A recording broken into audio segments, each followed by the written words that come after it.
ప్రగతి లేదు, ఏ కార్యమును సాధించలేదు. కాబట్టి ఏం చేయాలి? 24 శ్లోకం. తస్మాత్ శాస్త్రం ప్రమాణం తే, తస్మాత్ శాస్త్రం ప్రమాణం తే, కార్యాకార్యం వ్యవస్థితం, కార్యాకార్యం వ్యవస్థితం, జ్ఞాత్వా శాస్త్ర విధానోక్తం, జ్ఞాత్వా శాస్త్ర విధానోక్తం, కర్మ కర్తుమిహార్హసి, కర్మ కర్తుమిహార్హసి. తస్మాత్ అంటే ఇందాక శ్లోకంలో చెప్పినట్టుగా ఏంటి? శాస్త్ర విధానాన్ని వదిలిపెట్టి ఇష్టం వచ్చినట్టుగా స్వేచ్ఛాచారిగా ప్రవర్తించే వాడికి ఇక్కడ సుఖం లేదు, ఇహము పరము రెండు లేదు, ఏ కర్మను కార్యాన్ని సాధించలేదు. తస్మాత్ కాబట్టి తే శాస్త్రం ప్రమాణం, నీకు శాస్త్రమే ప్రమాణం. ఏ విషయంలో? కార్య అకార్యం వ్యవస్థితం. కార్యం అకార్యం అంటే చెయ్యదగినది, చెయ్యకూడదు రెండు ఉంటాయి కదా ఎప్పుడు. ఈ చేయకూడనిది, చేయదగినది అని రెండిట్లో నిర్ణయం తీసుకోవాల్సి వచ్చినప్పుడు ఏమిటి ప్రమాణం అంటే? ఏది ఎవరి బుద్ధి పడితే వాళ్ళ బుద్ధి, నీ బుద్ధి ప్రమాణం కాదు, ఇది పరుల బుద్ధి ప్రమాణం కాదు. ఎందుకంటే అన్ని బుద్ధులు గుణాలతో ప్రభావితమైనవి. కాబట్టి ఏది ప్రమాణం? శాస్త్రం ప్రమాణం. కాబట్టి ఏం చేయాలి? శాస్త్ర విధానోక్తం జ్ఞాత్వా, శాస్త్రం చెప్పినటువంటి విషయాన్ని, ఈ విషయంలో ఏం చెప్పింది శాస్త్రం అని తెలుసుకుని, ఇహ కర్మ కర్తం అర్హసి, ఇహ ఈ లోకంలో నువ్వు కర్మ చేయవలసి ఉంటది, చేయవలే. ఇప్పుడు physics lab, chemistry lab, botany lab ఉన్నాయి. కెమిస్ట్రీ ల్యాబ్ వెళ్ళాడు, వాడు ఎక్స్పెరిమెంట్ చేయాలి. ఎక్స్పెరిమెంట్ చేయాలంటే దానికి ఏముంటుంది? ల్యాబ్ మాన్యువల్, ప్రయోగ దీపిక ఒకటి ఉంటుంది. ప్రయోగ దీపిక చదువుకొని కూడా చేయలేడు వాడు. ఎదురుగా ఉండాలి, ఒక టీచర్ ఉండాలి, అవునా? లెక్చరర్ టీచర్ ఉండాలి. వాడు గైడెన్స్ తీసుకోవాలి. లేకపోతే ఈ సొల్యూషన్ అసలు ఇష్టం వచ్చిన సొల్యూషన్స్ కలిపాడు అనుకోండి, చేయాలి. ఏది పడుతుంది, ఎప్పుడు ఎట్లా పడితే అట్లా కాంబినేషన్ కలపకూడదు, అవునా కదా? నైట్రోజన్ చేస్తానంటే మొత్తం తగలకూడదు. ఇప్పుడు ఈ వైర్లు ఉంటాయి, దానికి ఎలక్ట్రీషియన్ ఒకడు ఉంటాడు. కొన్నాడు వాడు శిక్షణ పొందాలి, వాడు సీనియర్ కింద పనిచేయాలి, అవునా కదా? అప్పుడే వాడు ఎలక్ట్రీషియన్ అవుతాడు. నా ఇష్టం ఈ వైర్ కలిపి చూస్తానండి, ఏమవుతుందో ఏమవుతుంది, షాక్ అవుతుంది, ఈ విషయంలో ఎక్స్పెరిమెంట్ చేయండి, హ్యావ్ టు బి ట్రైన్డ్, అంతేనా కదా? సో ప్రతి దానికి ఒక పని చెయ్యాలంటే శిక్షణ అవసరమా లేదా? టీచింగ్ చెయ్యాలి, టీచింగ్ చెయ్యాలంటే దానికి ట్రైనింగ్ ఉంటుందా లేదా? టీచర్ ట్రైనింగ్, చిన్న పిల్లలు చెప్పడానికి, కాస్త పెరిగిన పిల్లలు చెప్పడానికి బిఎడ్, ఇంకా పెరిగిన వాళ్ళు చెప్పడం ఎంఎడ్ ఉన్నాయా లేవా? ఎందుకు పెట్టారండి ట్రైనింగ్? అవసరం ఆ ట్రైనింగ్? వీటన్నిటికి ట్రైనింగ్ కావాలి. మనిషికి ఒక్కడికి ట్రైనింగ్ అక్కర్లేదా? జీవితానికి ట్రైనింగ్ అక్కర్లేదా? ఐఏఎస్ వాడికి ఉంటాయి పరీక్ష, ఎంట్రన్స్ ఎగ్జామ్ రాయడానికి కూడా శిక్షణ ఇప్పుడు పొందుతున్నారే. మనిషి జీవితానికి శిక్షణ అవసరం లేదా? క్రమశిక్షణ అవసరం లేదా? ఎట్లా పడితే అట్లా జీవించటమేనా? దీనికి ఒక గైడ్ అవసరం లేదా? ఒక ప్రయోగ దీపిక అవసరం లేదా? మరి భౌతిక జీవనాన్ని పరిశీలిస్తే కూడా ప్రతిదానికి ఒక శిక్షణ, ఒక క్రమశిక్షణ అవసరం అవుతుంది కదా. కాబట్టి ఈ జీవితంలో ఏది చెయ్యాలి, ఏది చేయకూడదు అనడానికి ఏమిటి ప్రమాణం? ఫిజిక్స్ ప్రయోగ దీపిక, లేకపోతే కెమిస్ట్రీలో ఉండబోయే ఏది వాళ్ళకి ప్రమాణం చెప్పండి. అందుకు శాస్త్రం. ఈ శాస్త్రాలు ఎవరు ఇచ్చారంటే ఋషులు ఇచ్చారు. ఋషులు ఎవరంటే వాళ్ళకేం తెలుసు? ఋషులు అడవుల్లో కూర్చొని, కొండ గుహల్లో కూర్చొని మూసుకునే వాళ్ళు మనకే చెప్తారు వచ్చి అని అనుకుంటారు. పాపం ఈ మానవులు తెలీదు. జీవితాన్ని గురించి పరిశీలించి పరిశోధించిన వాళ్ళు ఋషులు. వాడు గడ్డాల విషయాలు పెంచుకుంటే మాత్రం శాస్త్రజ్ఞులు కాకపోలేదు. కొట్టు చుట్టూ పూట వేసుకుంటే శాస్త్రజ్ఞుడా? బాగా బుద్ధి ఇదైపోయింది, చదలబెట్టిపోయింది. అసలు శాస్త్రజ్ఞులు వీళ్ళే, జీవితాన్ని పరిశోధించిన వాడు. ఋషులకు ఏమీ తెలియదు అనుకోకూడదు, వాడు అన్ని తెలిసే దీంట్లో సారం లేదనే వాడు సత్యం ఏమిటి అని కనిపెట్టారు. అసలు సత్యం ఏమిటి అని కనిపెట్టిన వాళ్ళు ఋషులు. వాడి జీవిత అనుభవంతో వాడు చెప్పిన మాటలు అవన్నీ. దాన్ని ఏం చేయాలి? ఇప్పుడు ప్రమాణంగా తీసుకోవాలి. మన ధర్మశాస్త్రం, పరాశర స్మృతి, శృతులు, స్మృతులు ఎన్ని ఉన్నాయి, మన పురాణం, ఇతిహాసములు. సామాన్యమా? అసలు భారతదేశంలో ఎన్ని శాస్త్రములు ఉన్నాయో, ఇంత విజ్ఞానము ఏ ప్రపంచంలో ఎక్కడా లేదు. ఎక్కడా ఏ దేశంలో ఒక భారతదేశానికి ఈ గొప్ప సంపద ఉన్నది. దాన్ని వదిలిపెట్టేసి ఏం చేస్తున్నాం మనం ఇప్పుడు?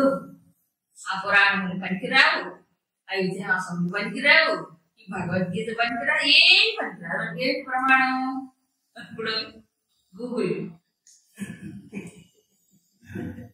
ప్రమాణం. ఇప్పుడు గూగుల్ ఏది కూడా అది ప్రమాణం. ఈ చదవరు అంత ఓపిక ఉండదుగా చదవడానికి, వినడానికి.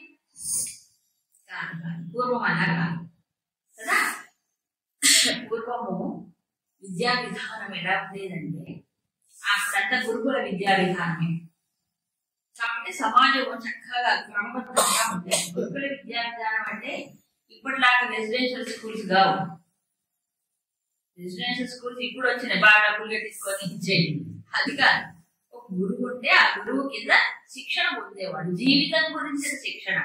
లౌకిక విద్యతో పాటు జీవితాన్ని గురించిన అవగాహన కల్పించేవాడు గురుకుల విద్యా విధానంలో. ఎలా జీవించాలి, వీడు ఈ సంస్కారం వీడికి ఉంది, వీడికి ఏం విద్య నేర్పాలి, సంస్కారాన్ని బట్టి విద్య ఉండేది ఆ రోజులు. ఇప్పుడు అందరికి కావాలి, అందరికీ ఒకటే. అవునా కాదు? సంస్కారంతో సంబంధమే లేదు. కానీ శాస్త్రం ఏం చెప్తాను? ఇప్పుడు సంస్కారాన్ని బట్టే వాడికి అర్థం అవుతుంది కూడా. ఆ సంస్కారం లేనటువంటి వాడికి ఏదో విద్య నేర్పాలంటే వాడి దాంట్లో ఫెయిల్ అయిపోతాడు. ఎంత డీప్ గా మన వాళ్ళు ఋషులు ఆలోచించారు జీవితాన్ని గురించి. ఇటు వ్యక్తి, అటు సమాజము రెండు చక్కగా సర్వతోముఖంగా అభివృద్ధి సాధించడానికి శాస్త్రం ఎలా జీవించాలో తెలుసుకోవాలి కదా. మానవుడి కదా ఇది కావాలి, బుద్ధి ఉన్నవాడి కదా ఆలోచన ఉన్నవాడి కదా ప్రమాణంగా. అవి కార్యం చేయవాలని చేయకూడదా అన్నప్పుడు అందుకని అది తెలుసుకొని నువ్వు కర్మ చేయాలి నాయన అర్జున అని చెప్పాడు. సో దీనికి పురాణములు కానీ ఇతిహాసములు కానీ అన్నిటికీ అన్ని కూడా మనకి రకరకాలుగా ప్రమాణాలు చూపిస్తాయి. కాబట్టి ఏం కావాలి? ఇప్పుడు శాస్త్రములను ప్రమాణంగా స్వీకరించాలి అని ముగించాం. శాస్త్రం ఎవరికి? ఇప్పుడు బుద్ధి ఉన్నవాడికి, ఆలోచించేవాడికి కావాలి శాస్త్రం. ఎందుకంటే ప్రతి వైజ్ఞానికమైనటువంటి రంగంలో, ఏ వైజ్ఞానిక రంగంలో చూసుకోండి దానికి ఒక శాస్త్రం ఉంటుంది. అలాగే జీవితానికి శాస్త్రం ఒకటి ఉండాలి. ఇది చెప్పారు. వెంటనే ఎప్పుడైతే భగవంతుడు చెప్పి కంక్లూడ్ చేశాడో కృష్ణుడు, శాస్త్రమే నీకు ప్రమాణం, ఆ రకంగా నువ్వు విధానం అనుసరించి చెయ్యాలి ఆయన అర్జున అనేటప్పటికీ అర్జునుడు చాలా అలర్ట్ గా ఉంటున్నాడు, చాలా చక్కగా ఫాలో అయిపోతున్నాడు. వెంటనే ప్రశ్న ఉదయించి ఆ ప్రశ్నతో 17వ అధ్యాయం మొదలవుతుంది. ఓం తత్సత్ ఇది శ్రీమద్భగవద్గీతాసు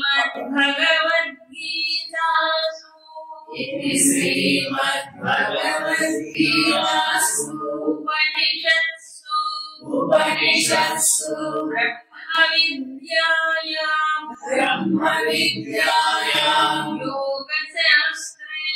యోగశాస్త్రే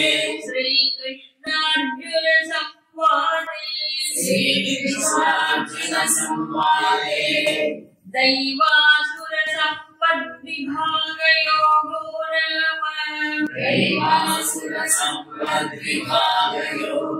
నామ షోడశోऽధ్యాయః అథ సప్తదశోऽధ్యాయః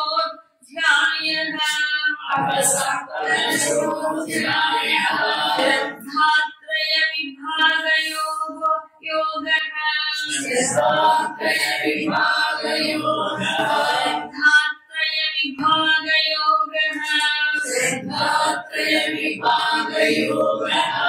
अर्जुन उवाच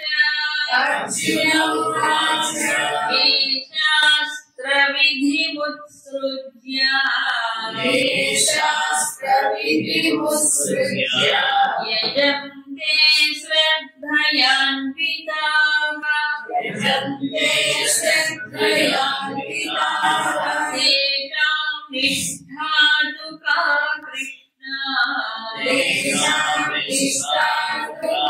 कृष्ण सत्त्वमाहो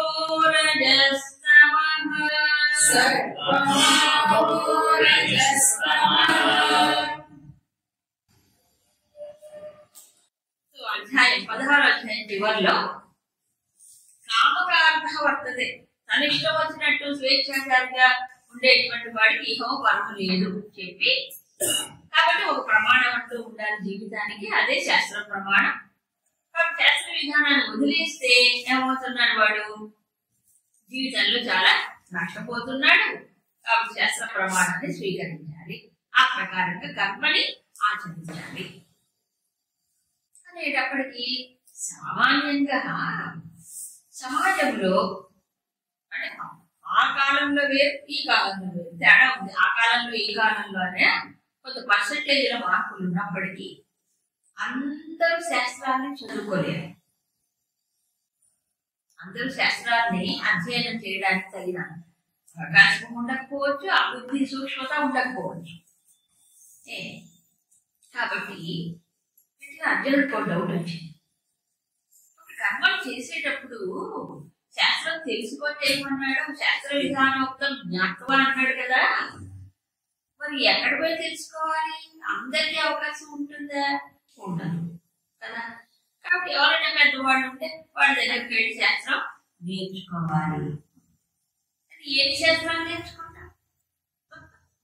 ఎన్ని నేర్చుకుంటాం? కాబట్టి అంటే ఒకటి శాస్త్రము చదువుకోవడం డైరెక్ట్ గా వేరు, శాస్త్రం తెలిసిన వాళ్ళ దగ్గర తెలుసుకోవడం అది కూడా తెలుసుకోవచ్చు. కాబట్టి జ్ఞాత్వా అన్నాడు కానీ నువ్వే చదవమని చెప్పలేదు, అందరూ తెలుసుకోవాలి. శాస్త్ర విధానోక్తం జ్ఞాత్వా అంటే శాస్త్రంలో చెప్పిందా తెలుసుకో, నువ్వు అన్ని చదవలే. తెలిసిన వాళ్ళు ఉంటారు ఆయా శాస్త్రాలు, ఇప్పుడు నిష్ఠాంతులు ఉంటారు, వాళ్ళని అడిగి తెలుసుకోవాలి. అది అవకాశం ఉందిగా.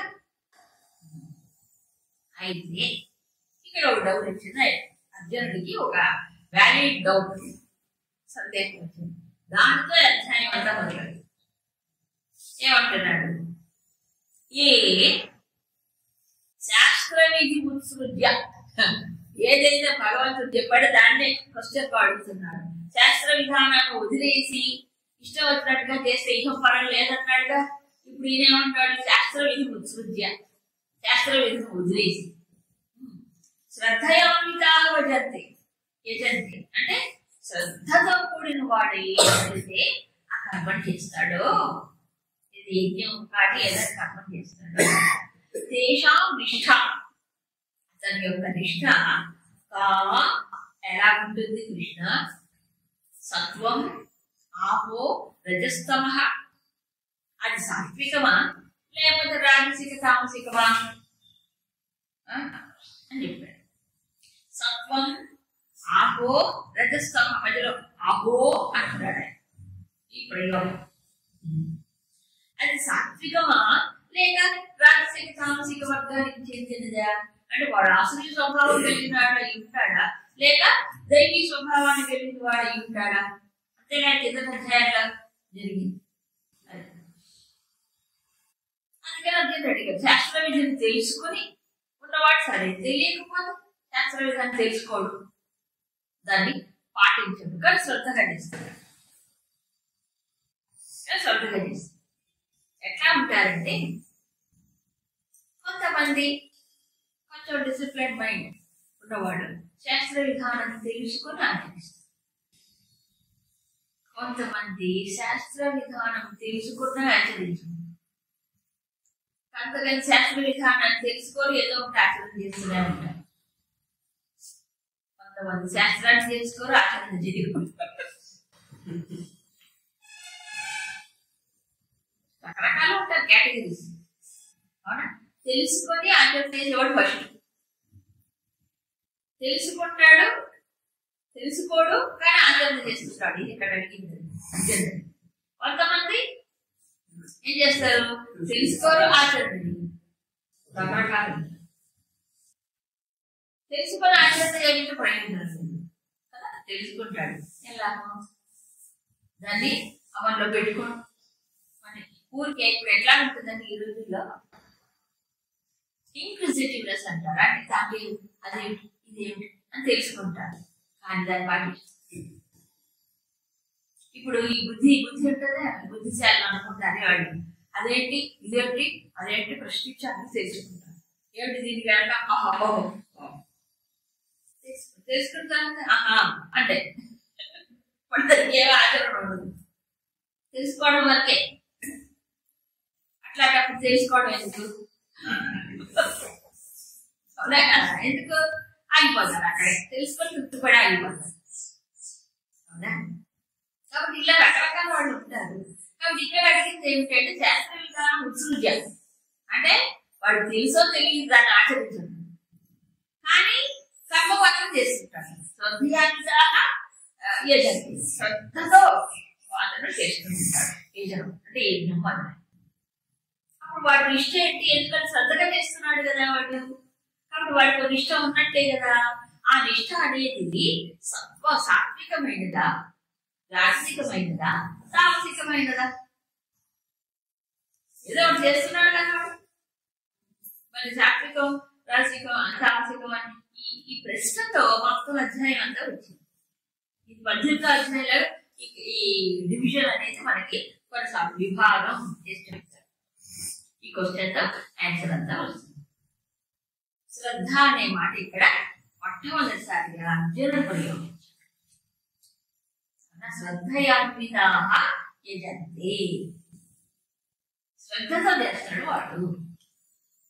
శ్రద్ధ అనేటప్పుడు మనందరికీ కూడా ఒక పాజిటివ్ భావన కలుగుతుంది. శ్రద్ధ అంటే చాలా మంచివాడు, బుద్ధివంతుడు, శ్రద్ధావంతుడు అంటాం. అందుకే మామూలుగా కూడా శ్రద్ధగా చదువుకోవాలని అయినా అంటాం. శ్రద్ధగా చెయ్యాలి రా పూజ అంటాం. అవునా కదా? దేని ఎంతైనా శ్రద్ధ ఉండాలి అంటే కాస్త అంటావా? రోజు నిత్య జీవితంలో వాడి అంటే శ్రద్ధ అంటే ఒక కట్టుబాటు, ఒక నియమము, ఒక దృష్టి తెలిపి చేయడం అనే కదా మామూలుగా. భగవద్గీతలో అనేక చోట్ల వచ్చింది.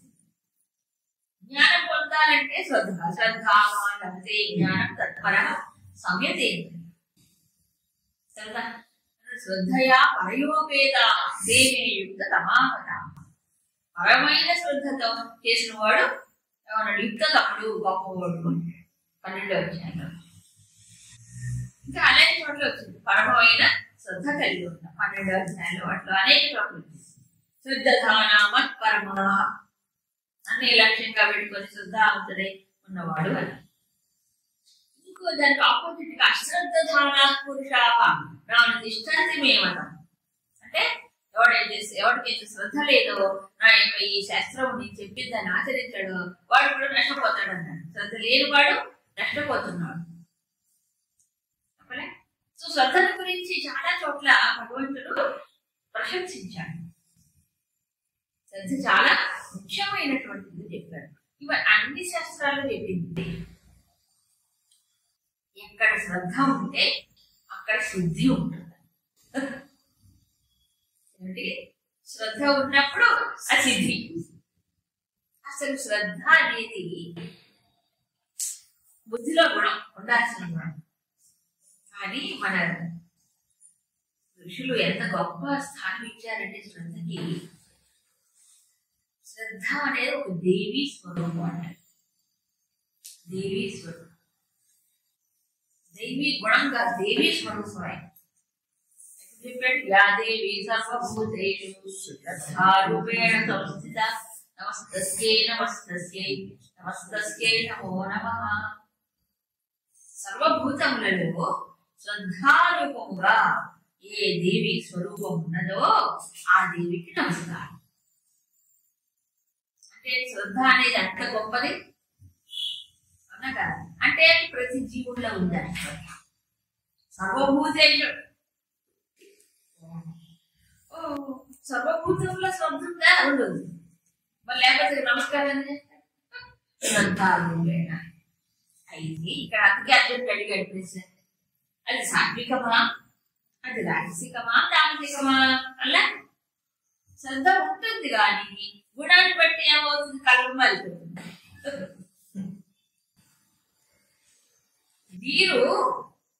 నీరుకు రంగు ఉందంటే నీటికి స్వచ్ఛమైన రంగు లేదు. మీరు చింతపండు వేసి పిసుకంటే రంగు వస్తుంది అవునా కదా. దాంట్లో సిరా ఇంకు పోయండి బ్లూ కలర్ వస్తుంది అవునా. దాంట్లో కుక్కు వేయండి ఎరుపు వస్తుంది. దాంట్లో పసుపు వేయండి అంతేనా. అట్లే దాంట్లో కలిపిన పదార్థాన్ని బట్టి రంగు మారట్లే. అలాగే అందరిలో శ్రద్ధ ఉన్నా గుణాన్ని బట్టి ఏమవుతుంది, దాని కలర్ మారిపోతుంది అవునా. ఆ గుణాన్ని బట్టి అది సాత్వికమో రాసికమో తామసికమో అంటారు. ఇప్పుడు అర్జునుడు అడిగిన ప్రశ్నలో ఏమన్నాడు, శాస్త్ర విధానాన్ని వదిలేశాడు వాడు. కొంతమంది తెలిసి వదిలేస్తారు, కొంతమంది తెలియ వదిలేస్తారు అవునా. తెలిసినా చేయకపోవడం. అప్పుడు వాడు శ్రద్ధగా చేస్తున్నాడు అంటారు. వాడు శ్రద్ధగా చేసినప్పుడు అది మరి మంచిదా, సాత్వికం లేక రాజకీయ తామసికమా అని ఎప్పుడైతే అర్జునుడు అడిగాడో భగవంతుడు దాని విశ్లేషణ మొదలు. అసలు శ్రద్ధ అంటే ఏంటి? శ్రీ భగవానువాచ వివిధా భవతి శ్రద్ధా దేహినాం సా స్వభావజ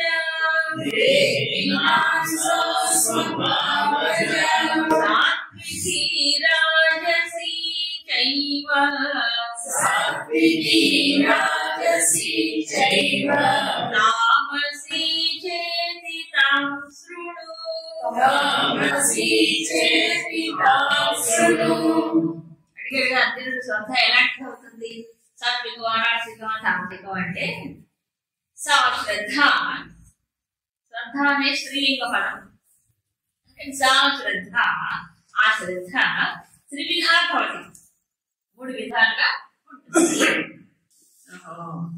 ఎక్కడి నుంచి పుడుతుందండి శ్రద్ధ? సా దేహినా స్వభావజ.